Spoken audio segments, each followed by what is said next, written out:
How the जोश, high sir, high रखना भाई, ठीक है। तो चलिए स्टार्ट करते हैं कॉन्सेप्ट ऑफ गवर्नमेंट बजट से, कि कॉन्सेप्ट क्या होता है गवर्नमेंट बजट का। मैंने पहले ही बताया, बजट का मतलब कोई भी इंसान अगर अपने इनकम के हिसाब से जो भी बजट तय करता है आने वाले समय में, एक्सपेंडिचर तय करता है, उसको क्या बोलते हैं हम लोग, गवर्नमेंट बजट। तो एक जान लेते हैं कि हर जो बजट होता है, बजट हमारे देश में इकोनॉमी में कब लाया जाता है, हमारे हर साल में अगर बोला जाए February 1 को सरकार जो होती है, गवर्नमेंट ऑफ इंडिया होती है, वो बजट लाती है, हर साल लाती है पार्लियामेंट में, ठीक है। इस well known date in India when the finance minister, अभी फाइनेंस मिनिस्टर कौन है, निर्मला सीतारमन। तो निर्मला सीतारमन जी क्या करती हैं अभी फिलहाल, कि वो हर फरवरी को, अभी आने वाला फरवरी को भी जब आपका एग्जाम है 15 फरवरी से, उसके पहले 1 फरवरी को क्या होगा कि बजट आएगा, ठीक है। Presents the annual budget of the government for its approval by the parliament. वो क्या करती है, प्रेजेंट करते हैं एनुअल बजट कहाँ पर, पार्लियामेंट में, ताकि वो अप्रूव हो सके और सरकार उसी के अनुसार, गवर्नमेंट उसी के अनुसार प्लान करके एक्सपेंडिचर कर सके और हमारे देश की डेवलपमेंट में एक बहुत बड़ा रोल प्ले कर सकता है, ठीक है। तो दो तरीके का बजट अनफोल्ड होता है। पहला कि financial performance of the budget over the past 1 year. देखो दो चीज़ एनालाइज होता है अगर आने वाला बजट, कि भाई पिछले साल या पास्ट 1 ईयर हम लोग किस तरीके से हम लोगों ने बिताया, ठीक है, वो चीज़ के बारे में बताया जाता है, ठीक है। और दूसरा क्या कि financial program and policy of the government for the one next year, कि पिछले साल के हिसाब से आने वाले अगले साल में किस तरीके से हम लोग अपने बजट को लेके चलेंगे, या हम लोग किस तरीके से कौन सा गवर्नमेंट पॉलिसीज़ या प्रोग्राम्स वगैरह लाएंगे। तो सरकार पॉलिसी वगैरह बहुत सारी लाती है कि भाई आने वाले साल में हम ये खर्चा करेंगे, ये करेंगे, वो करेंगे, ये करेंगे। तो वो सब सारी चीज़ों को एक डिस्कस किया जाता है कहाँ, बजट में। Clear. Union budget of India refers to as annual budget, annual financial statement. जो बजट होता है उसको हम लोग एक्चुअल नाम क्या है, उसका एक्चुअल नेम क्या है, 1 मार्कर क्वेश्चन, क्या होता है एनुअल फाइनेंशियल स्टेटमेंट। की एनुअल फाइनेंशियल स्टेटमेंट वो आर्टिकल नंबर 112 में कॉन्स्टिट्यूशन ऑफ इंडिया के तहत लिखा गया, उसमें is annual budget of republic of India, ठीक है। क्लियर। और the program and policy of the government present as presented in the budget are known as budgetary policies. और उसको हम लोग क्या बोलते हैं, बजटरी पॉलिसी बोलते हैं। जो भी प्रोग्राम और पॉलिसीज सरकार के द्वारा लाई जाती है उसको हम लोग क्या बोलते हैं, budgetary policy of the government. और बोलते हैं क्या, फिजिकल पॉलिसी। तो ये भी आ सकता है कि इसको क्या बोलते हैं, फिजिकल पॉलिसी बोलते हैं गवर्नमेंट बजट को। दो एस्पेक्ट में होता है कोई भी फिजिकल पॉलिसी या बोला जाए गवर्नमेंट बजट, ठीक है। फिजिकल पॉलिसी इसलिए बोला जाता है ना क्योंकि एक फिजिकल ईयर के लिए आता है। एक फिजिकल ईयर का मतलब क्या, एक फाइनेंशियल ईयर। एक फाइनेंशियल ईयर का मतलब कि भाई 31 मार्च से 1 अप्रैल तक, या बोला जाए 1 अप्रैल से 31 मार्च। एक फाइनेंशियल ईयर होता है 1 अप्रैल से 31 मार्च। तो 1 फरवरी को हमारा क्या होता है, बजट आ जाता है, ठीक है। ताकि उसे पास वास करा के हमें समय मिल सके 2 महीने का, 31 मार्च तक।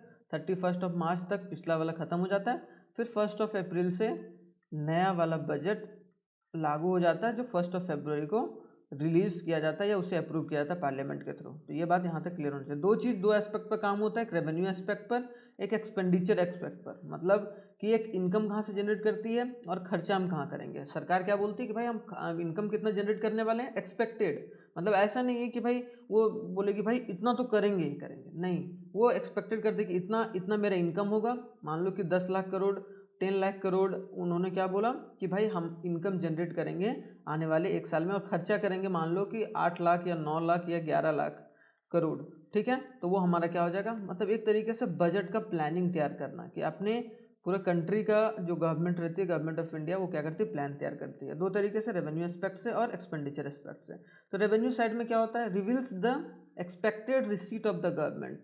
जो रेवेन्यू साइड में रहता है उसमें क्या रहता है कि रिसीट, जो सरकार का इनकम होगा उसे रिलीज करने की बात करती है, रिवील करती है। और एक्सपेंडिचर साइड में कितना खर्चा करेगी, एक्सपेक्टेड बोला गया है, ये बात याद रखना है। ऐसा नहीं कि एग्जैक्ट रिसीट और एग्जैक्ट एक्सपेंडिचर। जैसे आप लोग बैलेंस शीट में बनाते हो ना कि एक कंपनी का क्या होता है, रिसीट एग्जैक्ट हो गया और एक्सपेंडिचर एग्जैक्ट हो गया, वो वाला फंडा नहीं, ठीक है। तो यहाँ ये बात क्लियर हो जाना चाहिए कि वो एक्सपेक्टेड है ना कि एग्जैक्ट है। तो आई होप सो ये दो एस्पेक्ट आप लोगों को यहाँ तक क्लियर होगा। इसके बाद आगे हम लोग थोड़ा सा बढ़ते हैं डेफिनेशन की तरफ, कि what is the definition of government budget. The government budget is a statement of expected receipt and expected expenditure of the government for a financial year to come.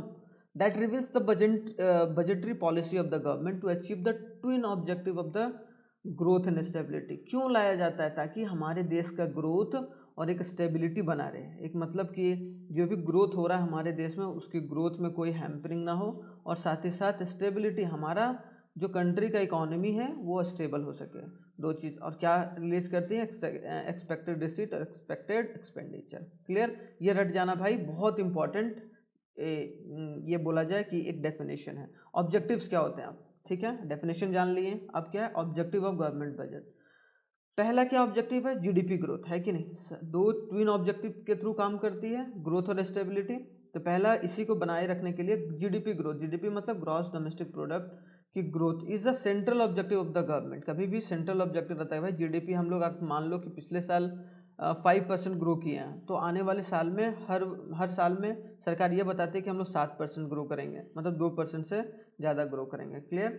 तो अगर कोई जीडीपी ग्रोथ भारत सरकार करना चाहेगी objective, तो दो वे से किया जाता है। पहला कि वो पब्लिक इन्वेस्टमेंट एक्सपेंडिचर, मतलब पब्लिक में खर्चा करके, जैसे बोला जाए लोगों को एम्प्लॉयमेंट देके, ठीक है, लोगों को एम्प्लॉयमेंट देके और साथ ही साथ खर्चा करके और बहुत तरीके से पॉलिसीज और प्रोग्राम्स करके, एजुकेट करके, तो वो सब सारे चीज़ों को दिया जाएगा कहाँ? जीडीपी ग्रोथ में, ठीक है।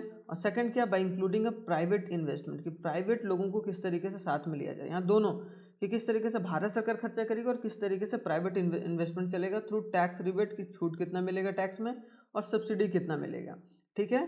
तो ये सारी बात। सब्सिडी क्या होता है? टैक्स रिबेट में अलग है। टैक्स रिबेट मान लो कि 10% लग रहा है, 10% में टैक्स में कम कर दिया भाई आप 8% दो, तो वो टैक्स रिबेट हो गया। सब्सिडी, भारत सरकार क्या करती है कि सब्सिडी देती है कि आप क्या करो कि अब 10 रुपये का कोई या 10 लाख रुपीज़ आप इन्वेस्टमेंट कर रहे हो तो 10 लाख रुपीज़ करो, लेकिन बाद में आपका जो होगा वो 2 लाख रुपये रिफंड हो जाएगा। तो ये क्या कि भारत सरकार वापस दे दी, फिर तो ये सब्सिडी दे दी। क्लियर? तो ये बात याद रखना है कि टैक्स रिबेट और सब्सिडी में अंतर होता है। क्लियर? सेकंड क्या है? एलोकेशन ऑफ रिसोर्स, की आखिरकार सरकार जो एलोकेट ऑफ रिसोर्स कर रही है वो कैसे कर रही है? प्राइवेट इंटरप्राइजेज भी always desire to allocate a resource to those production where the profit are high. हर वक्त ये मानना रहता है प्राइवेट इंटरप्राइजेज का क्या, कि भाई ऐसे लोगों को किया जाए एलोकेट रिसोर्स, और इस तरीके से किया जाए, इस एरिया में किया जाए जहाँ पर क्या हो कि प्रॉफिट हाई हो। मतलब सरकार किस तरीके से प्राइवेट के साथ मिलकर इकोनॉमी को आगे बढ़ा जा सकता है, क्योंकि बिना प्राइवेट का इकोनॉमी नहीं बढ़ सकता है भाई। एक तरह से देखो कि जो भी प्राइवेट इंडिविजुअल्स हैं, जो भी अब बोला जाए कि प्राइवेट एंटिटी हैं जो काम कर रहे हैं, जो बिजनेस कर रहे हैं, उनको सपोर्ट करना सरकार का एक धर्म है, ठीक है। तो एलोकेशन किस तरीके से रिसोर्स कर रही है उन लोगों को, वो चीज़ बहुत इंपॉर्टेंट होता है। दूसरा, प्रोविजन ऑफ पब्लिक गुड्स, कि जो भी पब्लिक गुड्स हैं, जितनी भी पब्लिक गुड्स हैं, जैसे supply and demand force in the market economy do not allow a production of a public goods and these are the goods which are safely satisfy the collective needs of the people। वो क्या करती है? ये collective needs of the people को पूरा करती है। Public goods का मतलब जो भी ब्रिज है, रोड है, ठीक है, वो सब बनाना, रेलवे स्टेशन बनाना, रोड बनाना, तो वो सब सारा किस तरीके से पॉलिसीज और प्रोग्राम्स वगैरह लेना, स्कॉलरशिप देना, ठीक है। बहुत सारी चीज़ें हैं जो आगे चलकर भारत सरकार क्या करती है अपने बजट में लाने की काम करती है, और साथ ही साथ पब्लिक गुड्स को एक सुरक्षा प्रदान करती है, ठीक है। ज़्यादा हिंदी हो गया लेकिन आप लोग को पता होना चाहिए। क्लियर? तो आगे क्या है? फोर्थ इसका ऑब्जेक्टिव क्या रहता है गवर्नमेंट बजट का? Redistribution of income and wealth. Income और वेल्थ को किस तरीके से डिस्ट्रीब्यूट किया जा रहा है? ऐसा तो नहीं है कि भाई टैक्स जो है वो गरीब और अमीर पर सेम लगाया जा रहा है। मतलब टैक्स मान लो कि एक रिच है, रिच पर भी 10% लगाया जा रहा है, और जो बोला जाए कि पुअर है उस पर भी 10% टैक्स लगाया जा रहा है। तो ये बात बहुत इंपॉर्टेंट हो जाता है कि इनकम और वेल्थ को कैसे डिस्ट्रीब्यूट किया जा रहा है। मतलब budget of the government shows the comprehensive exercise of taxation and subsidy, taxation कितना मिल रहा है, सब्सिडी कितना मिल रहा है, मतलब रिच पर कितना लगाया जा रहा है, पुअर पर कितना लगाया जा रहा है। अभी हम लोग पढ़ेंगे आगे टैक्स वाले सिस्टम में किस तरीके से काम करता है। फिफ्थ में क्या कि बैलेंस रीजनल ग्रोथ, हर रीजनल ग्रोथ का ये होना चाहिए, ग्रोथ होना चाहिए। जैसे हम लोग अगर मान लो कि ये हमारा क्या है, पूरा कंट्री है, ठीक है, ये ईस्ट है, ये वेस्ट है, ऊपर नॉर्थ है, नीचे साउथ है, तो खास करके ये वाला रीजन हमारा उतना डेवलप नहीं, नॉर्थ ईस्ट वाला रीजन। तो भाई यहाँ इधर वाला पैसा जो भी आएगा वो थोड़ा बहुत तो खर्चा ज़्यादातर यहाँ करेगी ना। जैसे जम्मू एंड कश्मीर वाला रीजन वो ज़्यादा ग्रोथ नहीं कर रहा है, तो यहाँ सरकार किस तरीके से ग्रोथ करे या किस तरीके से यहाँ फंड प्रोवाइड करे ताकि उन लोगों का भी मतलब बैकवर्ड रीजन का जो जो रीजन पिछड़ा हुआ रीजन है उसका ग्रोथ कैसे हो सके, तो वो बजट में बताती है through a liberal taxes law and backward region कि यहाँ पर टैक्स का छूट ज़्यादा मिलता है, खास करके नॉर्थ ईस्ट वाले रीजन में, असम वगैरह वाला रीजन में, जैसे महाराष्ट्र हो गया, इधर चेन्नई हो गया, केरला हो गया, दिल्ली हो गया, ये सब में ज़्यादा टैक्स कलेक्ट होता है। तो यहाँ का थोड़ा बहुत पैसा इधर कैसे लगाया जाए ज़्यादा ताकि रीजनल ग्रोथ हो। ठीक है। सिक्स्थ क्या फोकस रहता है ऑब्जेक्टिव गवर्नमेंट बजट का, एम्प्लॉयमेंट अपॉर्चुनिटी, कि खास करके लोगों को जॉब्स कैसे प्रोवाइड किया जाए, दोनों खास करके किसमें कि पब्लिक इंटरप्राइजेज में, कि सरकारी जॉब किस तरीके से प्रोवाइड किया जाए, गवर्नमेंट जॉब, क्योंकि प्राइवेट जॉब्स प्राइवेट के हाथों में है। तो आप प्राइवेट को क्या करो कि इक्वल डिस्ट्रीब्यूशन करो, जो हम लोगों ने थर्ड वाले में पढ़ा था, सेकंड वाले में पढ़ा था, equal distribution of income and wealth, यहाँ भी, और साथ ही साथ प्राइवेट इंडिविजुअल्स को आप किस तरीके से सपोर्ट कर रहे हैं। तो भारत सरकार किस तरीके से जॉब और पब्लिक इंटरप्राइजेज में जॉब को क्रिएट करे वो भी बहुत मायने रखता है आने वाले एक साल में, जो भी बजट में बताएगी। इनका ऑब्जेक्टिव रहता है इकोनॉमिक स्टेबिलिटी, इतना ग्रोथ के बारे में बात हो गया। अब इकोनॉमिक स्टेबिलिटी मतलब free play of the market, के मार्केट में डिमांड और सप्लाई किस तरीके से बना रहे, ऐसा ना हो कि डिमांड ज़्यादा हो रहा है सप्लाई कम हो रहा है। मान लो कि डिमांड क्या हो रहा है कि 100 पेंसिल का डिमांड हो रहा है, लेकिन जो प्राइवेट सेक्टर है उसको सही तरीके से सपोर्ट नहीं किया जा रहा है गवर्नमेंट के थ्रू, और वो क्या कर रही है कि 10 पेंसिल ही सप्लाई कर पा रही है। तो क्या होगा, ये हमारे मार्केट के लिए अच्छा नहीं होगा। क्यों? क्योंकि इनकम उस तरीके से जनरेट नहीं हो पाएगा जितना डिमांड हो रहा है। अगर उसी तरीके से सप्लाई पूरा किया जाएगा तो हमारे देश का इकोनॉमी ज़्यादा होगा। क्यों? क्योंकि इससे लोग खर्चा करेंगे। लोग एक बार खर्चा करना शुरू कर देंगे। अगर आप पैकेट में पैसा रखे हो, बैंक में पैसा रखे हो, या फिर अपने घरों में पैसा रखे हो, तो उससे क्या फ़ायदा? जब तक आप उसको खर्चा नहीं करोगे, खर्चा करोगे तब एक जगह से दूसरी जगह पैसा जाएगा और हमारा इकोनॉमी इंकरेज होगा। तो ब्रीफली क्या government tries to manage its revenue and expenditure, दोनों कि रेवेन्यू और एक्सपेंडिचर मतलब इनकम और expenditure in such a way that GDP growth is accelerated, ताकि जीडीपी का ग्रोथ बढ़ सके।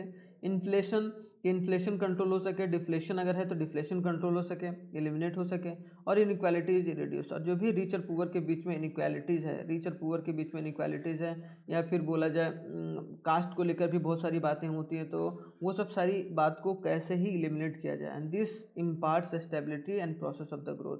और एक ये स्टेबिलिटी के साथ किस तरीके से ग्रोथ को भी एक रास्ता या रोड मैप दिया जाए, तो ये बहुत ही इंपॉर्टेंट टॉपिक। और thanks for watching once again. और